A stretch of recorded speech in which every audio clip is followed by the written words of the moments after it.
la rapporteure. Alors, je donne la parole à Nicole Triss. Oui, merci Madame la Présidente. Tout d'abord, je tiens à remercier notre collègue Monica Michel pour son exposé très clair, très intéressant. Le protocole entre le gouvernement de la République française et le gouvernement de la République de Djibouti relatif aux compétences de la prévôté sur le territoire de la République de Djibouti est soumis à notre vote aujourd'hui et c'est un texte primordial qui, comme vous l'avez rappelé, vient structurer davantage la relation bilatérale entre nos deux pays. Ce protocole est d'autant plus important qu'il concerne directement les activités de pas moins de 1450 militaires français déployés sur place, mais aussi leurs familles. Et la France est effectivement la seule force militaire avec une présence familiale à Djibouti de la sorte, ce qui accentue la nécessité de ce cadre juridique adapté.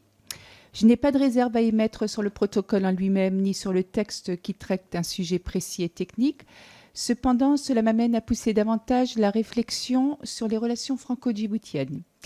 Certes, la France est le seul pays qui dispose d'une reconnaissance officielle des missions dévolues à ses prévôts, ce qui renforce notre position à Djibouti et les relations bilatérales que nous entretenons, c'est un fait.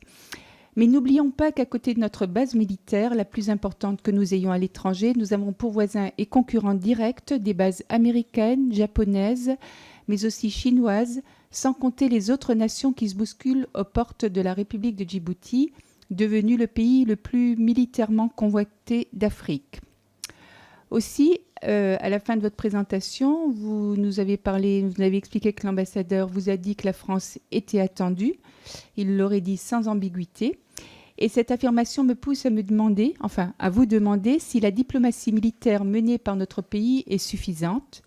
Pensez-vous que ce protocole suffise effectivement pour nous permettre de conserver notre statut de partenaire privilégié et pour conforter notre partenariat stratégique? Ou devrions-nous aller plus loin? Et avez-vous, je ne sais pas si vous avez pu aborder ce sujet avec l'ambassadeur. Je vous remercie. Merci beaucoup, Madame la députée. Nous sommes allés quelques-uns en mission à Djibouti. Et je vois Marion Laine qui est là et qui va parler. Je vois Didier Quentin. Et je pense que la question que vous venez de poser, sur le partenariat stratégique, est la question absolument cruciale et centrale. Et on va y revenir.